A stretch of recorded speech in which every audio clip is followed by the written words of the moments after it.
परेशान करना और उसके लिए कई तरह के मिथ्या तथ्यों को भी बड़ा बेशर्मी के साथ में पेश किया जाता है।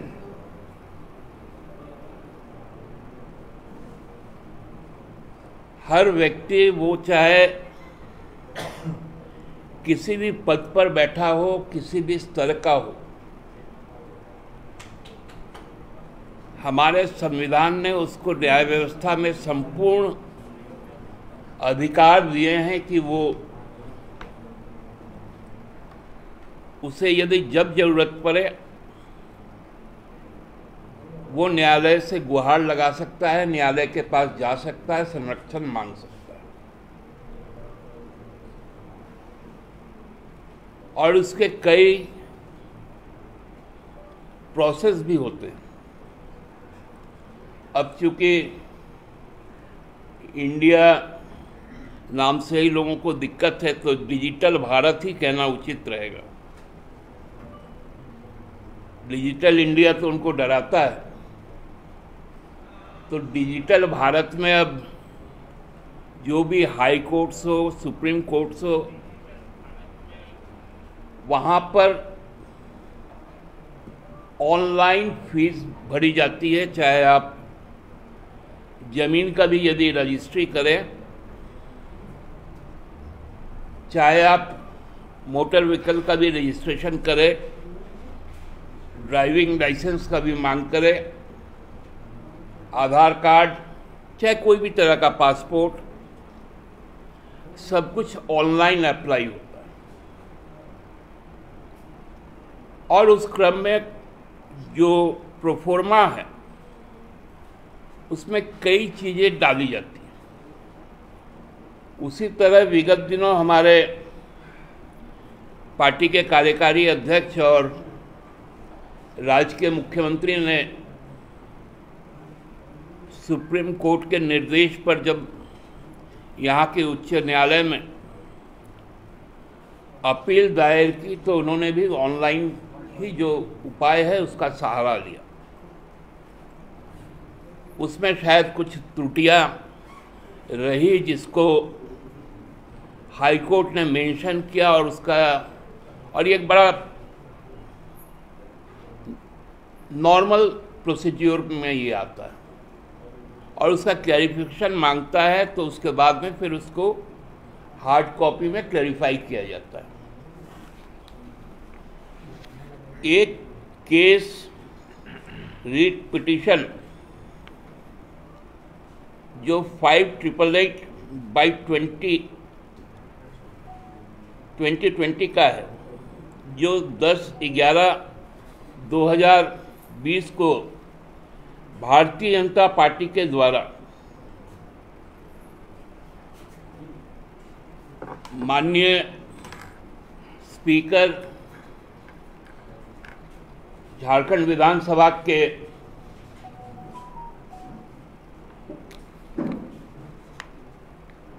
को पार्टी बनाकर फाइल किया गया, वह 10/11/2020 में किया गया। इसमें हाई कोर्ट ने 16 त्रुटियां गिनाई।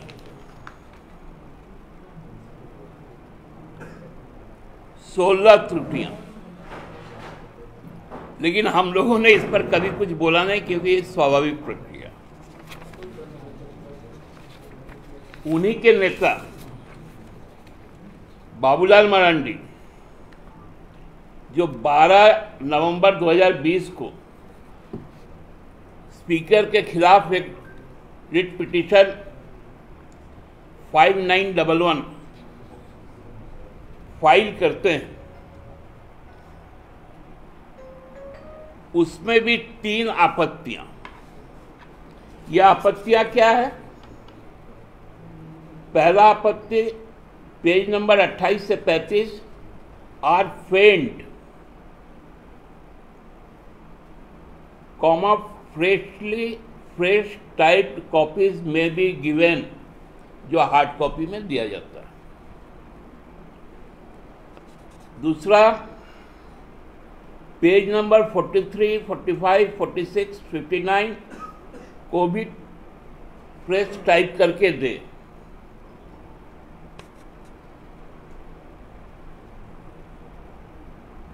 ये जो चीजें हैं ये बड़ा नॉर्मल चीजें हैं, और ये हमको लगता है कि हर केस के मामले में जिस पे भी ऑनलाइन होता है तो उनका एक करेक्शन स्लिप आता है। हम जब चुनाव भी लड़ते हैं तो अपना नॉमिनेशन पेपर जब देते हैं तो रिटर्निंग अफसर द्वारा एक करेक्शन स्लिप दिया जाता है कि जिन पर उनको कुछ डाउट रहता है उन पर वो बोलते हैं कि हमको फ्रेश दे दो। ये कौन सी बात हो गई?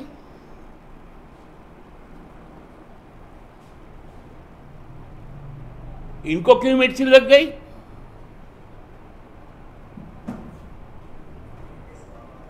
किस भाषा का प्रयोग करने लग गए?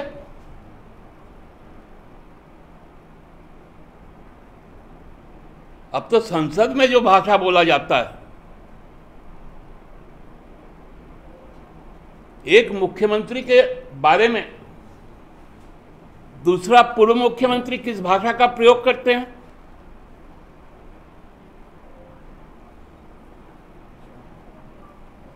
क्या बोले हैं?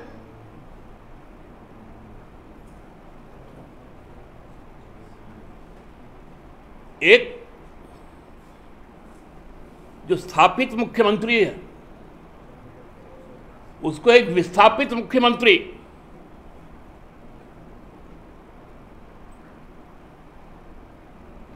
जानवर के साथ तुलना करते हैं।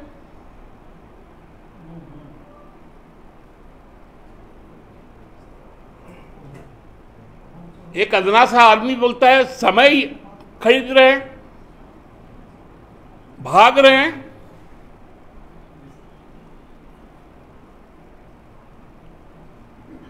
ये कौन सी नई भाषा है?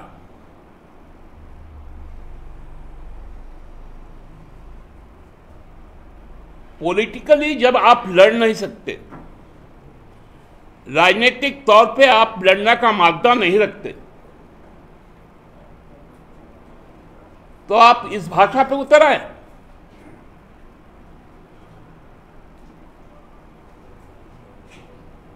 एक सांसद कहता है भाग भाग,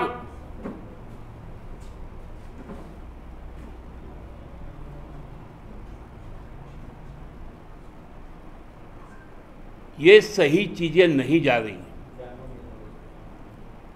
और जिस प्रकार ईडी को उद्धृत किया जाता है, केंद्रीय मंत्री बोलती हैं कि हमारी बात को मान लो नहीं तो सीबीआई और ईडी भेज देंगे। संसद के अंदर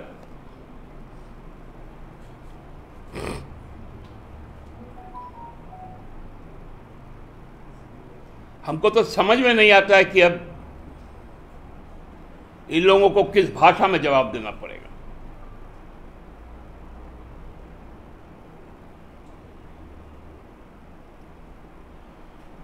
आज आप पकड़ा गए, 5 दिन का सत्र बुलाकर,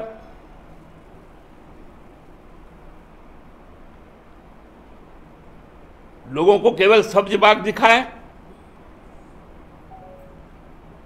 महिला आरक्षण बिल देंगे,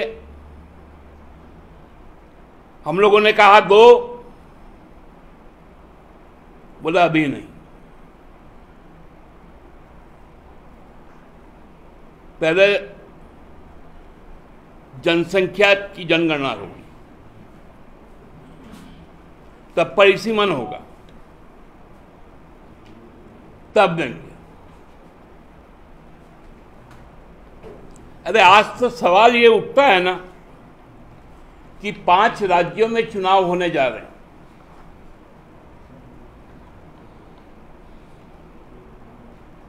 भारतीय जनता पार्टी कितनी प्रतिशत महिला उम्मीदवारों को उतार रही?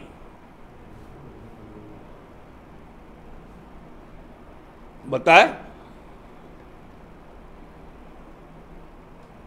तो जो महिला आरक्षण बिल से भाग रहा हो, वो पूछ रहा है, वो बता रहा है कि दूसरा कोई भाग रहा है।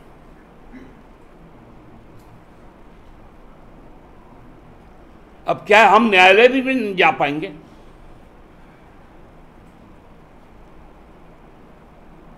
कल के बाद से बाबूलाल जी बोलेंगे इनको बेल दो,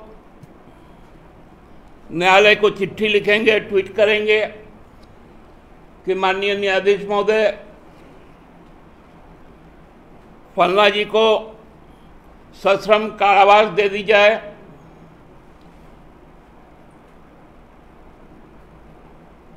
जिस प्रकार गुजरात हाईकोर्ट ने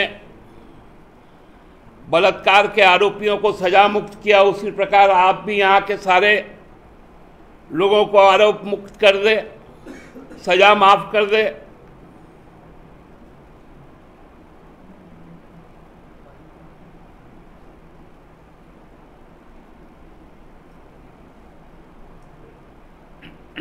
पूरा दिल्ली का फोकस अब केवल झारखंड और हेमंत सोरेन हो गया।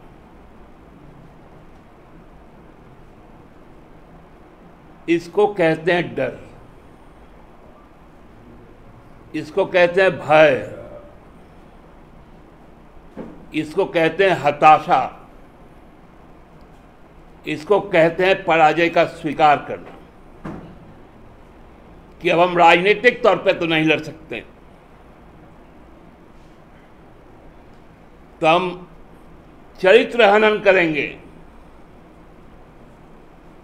अपने शक्तियों का दुरुपयोग करेंगे।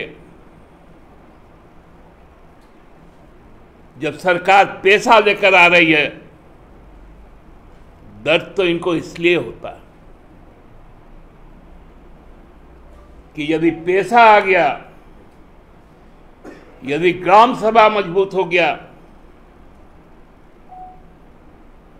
यदि जंगल पर ग्राम सभा का कब्जा हो गया, जमीन पर हो गया, जल पर हो गया, तब कॉरपोरेट वाले कहां जाएंगे?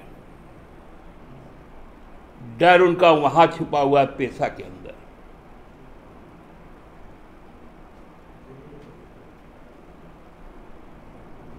भयभीत हैं लोग। क्या मुंह दिखाएंगे हम लोग अपने कॉरपोरेट के दोस्तों को?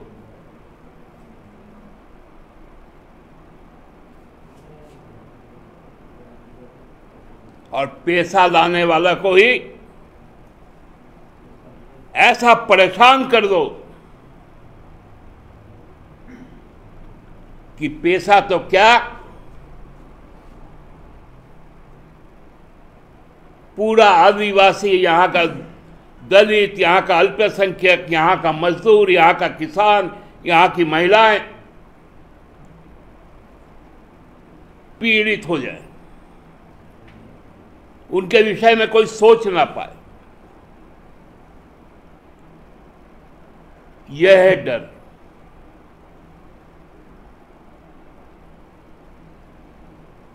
बाबूलाल जी, यदि को मेरा एक विनम्र आग्रह होगा कि रमेश बिधूरी की भाषा मत बोलिए, ये आपके सांस्कृतिक पहचान की नहीं है।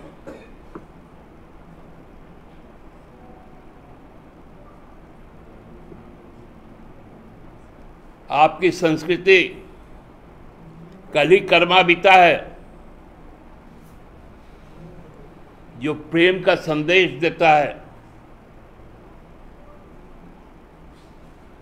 इस प्रकार की भड़काऊ बात नहीं करता।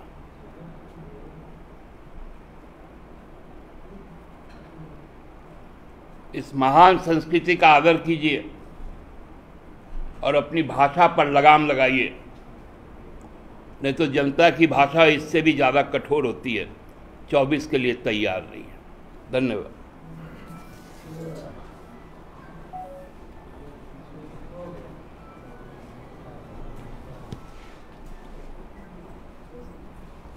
बीजेपी बीजेपी कह रही है कि मुख्यमंत्री दिल्ली गए, कई बार कानूनी विशेषज्ञों से राय ली, ऐसे में कैसे त्रुटि होगी?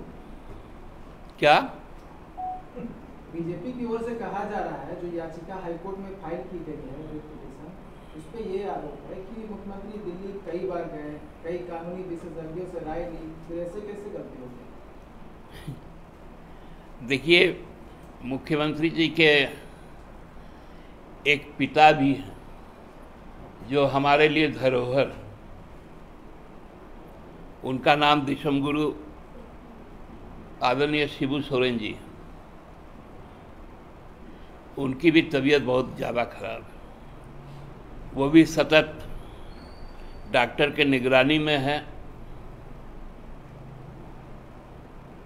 और ये पुत्र वैसा पुत्र नहीं है कि कैमरा लेकर अपनी माँ के साथ में फोटो खिंचवाने जाता। ये पुत्र अपना दायित्व समझता है, राज्यवासियों के साथ साथ अपने पिता का भी ख्याल रखता है। अर्जुन मुंडा ने आज एक बयान दिया, उन्होंने कहा कि पेशा कानून को लेकर केंद्र की ओर से लगातार कहा जा रहा था कि जल्द पेशा कानून बनाए, झारखंड का नाम भी शामिल है उसमें। अब देखिए, अर्जुन मुंडा जी पे बहुत कुछ बोलेंगे नहीं, क्योंकि बोलने से उनको भी अच्छा नहीं लगेगा, इसलिए मुंह बंद रखना ही मेरा उचित रहेगा।